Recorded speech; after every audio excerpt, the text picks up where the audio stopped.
નમસ્કાર આંગણવાડી બહેનો, સ્વાગત છે તમારું આપણી આ યુટ્યુબ ચેનલમાં જેનું નામ છે ગુજરાતી જીકેની જમાવટ. આખરે જેની છેલ્લા 2 દાયકાથી રાહ જોવાઈ રહી હતી તે પગાર વધારો સરકાર દ્વારા હવે જાહેર કરવામાં આવશે, કારણ કે ગુજરાત હાઈકોર્ટે 20 ઓગસ્ટ 2025ના રોજ ગુજરાત હાઈકોર્ટ દ્વારા રાજ્ય સરકારને ફરી એકવાર ફીટકાર કરવામાં આવી છે અને આગામી 6 મહિનામાં ગુજરાત હાઈકોર્ટને એટલે કે ફેબ્રુઆરી 2026 સુધીમાં રાજ્ય સરકારને આદેશ આપવામાં આવ્યો છે કે આંગણવાડી વર્કર્સને 24,800 અને આંગણવાડી હેલ્પર્સને 20,300 રૂપિયા વેતન ચૂકવવું જોઈએ. ગુજરાત સરકાર દ્વારા મિત્રો સિંગલ બેચ જજનો જે ચુકાદો હતો 30 ઓક્ટોબર 2024નો કે ગુજરાત રાજ્ય સરકારના કર્મચારી આંગણવાડી કર્મચારીઓને જાહેર કરવા અને વર્ગ 3 પ્રમાણે કાર્યકર બહેનો અને વર્ગ 4 પ્રમાણે તેડાગર બહેનોને વેતન ચૂકવવું લઘુત્તમ, તેને મિત્રો ગુજરાત હાઈકોર્ટની ડબલ બેચ જજમાં પડકારવામાં આવ્યો હતો. પરંતુ ડબલ બેચ જજની જે મિત્રો બેઠક ખંડપીઠ છે તેણે પણ સિંગલ બેચ જજનો જે ચુકાદો છે તેને અનામત રાખ્યો છે અને તે જ ચુકાદો ફરીથી સંભળાવ્યો છે કે સરકારે આજના મોંઘવારીના સમયમાં આ બહેનો પાસે સરકારી કર્મચારી જેવા કામ કરાવે છે તેમને ચોક્કસથી મિત્રો લઘુત્તમ વેતન આપવું જોઈએ. એટલે કે જે આંગણવાડી કર્મચારીઓ છેલ્લા 2 દાયકાથી લડત લડી રહ્યા હતા તે મુખ્ય માંગણી કે તેમનું જે વેતન છે તે વધવું જોઈએ અને મોંઘવારીના સમયમાં જે લઘુત્તમ વેતન કર્મચારીઓને મળે છે તેટલું મળવું જોઈએ. તેને મિત્રો હાઈકોર્ટે જે છે તે વાચા આપી દીધી છે અને ટૂંક જ સમયમાં રાજ્ય સરકાર જે છે તે મિત્રો હાઈકોર્ટના આદેશ અનુસાર કાર્યકર બહેનોને 24,800 રૂપિયા અને તેડાગર બહેનોને 20,300 રૂપિયા વેતન કરી આપશે. એટલે કે બંનેના વેતનમાં લગભગ 14,800 રૂપિયાનો વધારો સરકાર દ્વારા કરવામાં આવી શકે છે.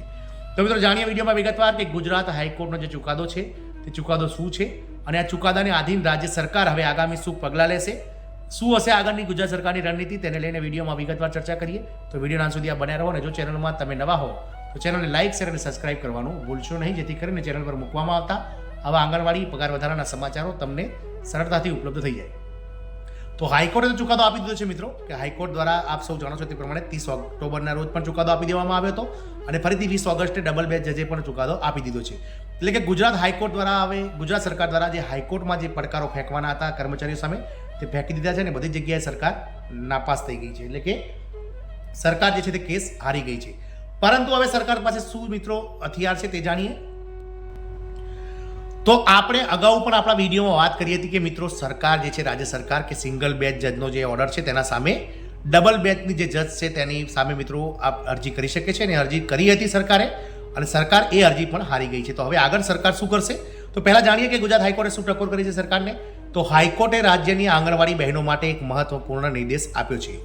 હાઈકોર્ટે રાજ્ય સરકારને જણાવ્યું છે કે આંગણવાડી કાર્યકર બહેનોને 24,800 રૂપિયા અને આંગણવાડી તેડાગર બહેનોને 20,300 રૂપિયા વેતન ચૂકવો. આ ઉપરાંત આ જે વેતન છે તે મિત્રો 1 એપ્રિલ 2025થી શરૂ થતા નાણાકીય વર્ષથી ચૂકવવું પડશે અને એરિયસ પણ જ્યારે સરકાર જાહેર કરશે ત્યારે જેટલા મહિનાનું એરિયસ થતું હશે તે એરિયસ પણ ચૂકવવું પડશે. સરકારે આગામી 6 મહિનામાં આ ચૂકવણી કરવાની રહેશે. એટલે કે મિત્રો 20 ઓગસ્ટ 2025 ચુકાદો આવે છે, એટલે કે 20 ફેબ્રુઆરી 2026 સુધીમાં સરકારે આ બાબતને લઈ અને મિત્રો હાઈકોર્ટનો ચુકાદો માનવો પડશે. આમ આંગણવાડી કર્મચારીનો પગાર હાલ જે 10,000 રૂપિયા છે તે વધીને 24,800 થઈ જશે અને આંગણવાડી તેડાગર બહેનોનો જે હાલમાં 5,500 રૂપિયા માનદ વેતન છે તે વધીને 20,300 રૂપિયા થઈ જશે. આમ બંને સંવર્ગોનું જે માનદ વેતન છે તેમાં 14,800 રૂપિયાનો વધારો કરવાનો હાઈકોર્ટે સરકારને આદેશ આપ્યો છે.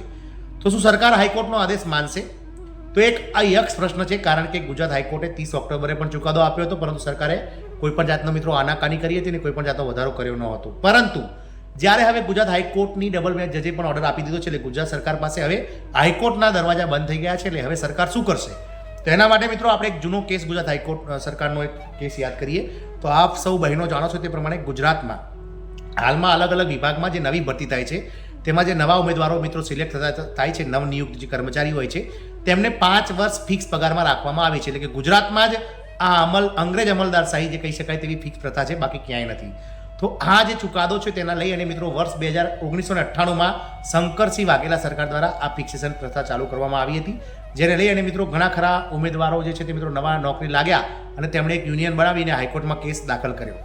ગુજરાત સરકાર સામે મિત્રો હાઈકોર્ટમાં કેસ હતો. તો વર્ષ 2008માં ગુજરાત હાઈકોર્ટે રાજ્ય સરકારને કહી દીધું કે ભાઈ તમારે આ જે ફિક્સ પ્રથા છે તે બંધ કરી દેવી જોઈએ અને કર્મચારીઓને પહેલા દિવસથી જ કાયમીનો લાભ આપવો જોઈએ. તો રાજ્ય સરકારે શું કર્યું તો રાજ્ય સરકાર દ્વારા આ કેસને સુપ્રીમ કોર્ટમાં લઈ જવામાં આવ્યો અને સુપ્રીમ કોર્ટમાં આજે 17 વર્ષના મિત્રો વાણા વાઈ ગયા, એટલે કે 17 વર્ષ થઈ ગયા, પરંતુ બહેનો આ કેસનો કોઈ જાતનો ચુકાદો આવ્યો નથી ને ફક્ત તારીખો પર તારીખ પડી રહી છે.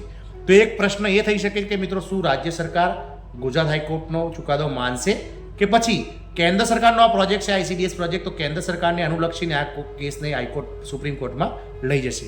તો મિત્રો બહેનો એવું બની શકે કે ગુજરાત સરકાર આ ચુકાદો ન માને અને સુપ્રીમ કોર્ટમાં આ કેસને લઈ જાય. જો સુપ્રીમ કોર્ટમાં આ કેસ જશે તો મિત્રો તમને જે ફિક્સ પ્રથાની જે કેસ છે તેની વાત કરી, 17 વચ્ચેનો સમય થઈ ગયો તો ફરીથી તમારે પણ રાહ જોવી પડશે, કારણ કે સુપ્રીમ કોર્ટમાં આજે દેશનું જે ન્યાયતંત્ર છે તે ખૂબ જ કફોડી હાલતમાં છે, કારણ કે દેશના કરોડો પેન્ડિંગ કેસો જે છે તે પડ્યા છે. એટલે આપણો જે હાઈકોર્ટમાં કેસ ચુકાદો આવી ગયો, પણ સુપ્રીમ કોર્ટમાં જો કેસ જશે તો ચોક્કસથી તમારે ફરીથી બીજા 10-15 વર્ષ રાહ જોવી પડશે. પરંતુ સુપ્રીમ કોર્ટમાં જતાં પહેલાં રાજ્ય સરકાર, હાઈકોર્ટે તો એવું કહ્યું છે કે રાજ્ય સરકાર એકલા હાથે પણ પગાર વધારો કરી શકે અને કેન્દ્ર સરકાર સાથે સંકલન કરીને કરી શકે. કેન્દ્ર સરકાર હાલના જે છે સંજોગોમાં કોઈ પણ જાતનો પગાર વધારો કરવા માટે મૂડમાં નથી, કારણ કે કેન્દ્ર સરકાર જો પગાર વધારો કરે તો ફક્ત ગુજરાતની 1 લાખ બહેનો નહીં, પરંતુ ભારતભરના 27 થી 28 લાખ બહેનો જે છે તે કેન્દ્ર સરકારના આ પ્રોજેક્ટમાં કામ કરે છે, તો તમામનો પગાર વધારો કરવો પડે. એટલે કેન્દ્ર સરકાર આ બાબતમાં મિત્રો હાલમાં કોઈ હસ્તક્ષેપ કરશે નહીં. પરંતુ હા, આપણે અગાઉ પણ વિડીયોમાં વાત કરી તે પ્રમાણે આંગણવાડી બહેનો માટે રાજ્ય સરકાર ચોક્કસથી કોઈ પોઝિટિવ વિચાર કરી અને જે પગાર વધારો છે તે કરી શકે છે. અને દિવાળીના તહેવારો પહેલાં ક્યાંક ને ક્યાંક હાઈકોર્ટના ચુકાદાના આધીન જે બહેનો છે આંગણવાડી કાર્યકર બહેનો, તેમને 24,800 નહીં પરંતુ 18,000 રૂપિયા માસિક વેતન બહેનોને કરી આપવામાં આવશે, કાર્યકર બહેનોને. અને તેડાગર બહેનોનું જે માનદ વેતન હાલમાં મિત્રો સાવ નજીવું છે 5,500 રૂપિયા, તો તેમને હાલ જે કાર્યકર બહેનોને મળે છે તેવું 10,000 રૂપિયા માનદ વેતન કરી આપી અને ત્યારબાદ આ કેસને સુપ્રીમ કોર્ટમાં સરકાર લઈ જઈ શકે છે.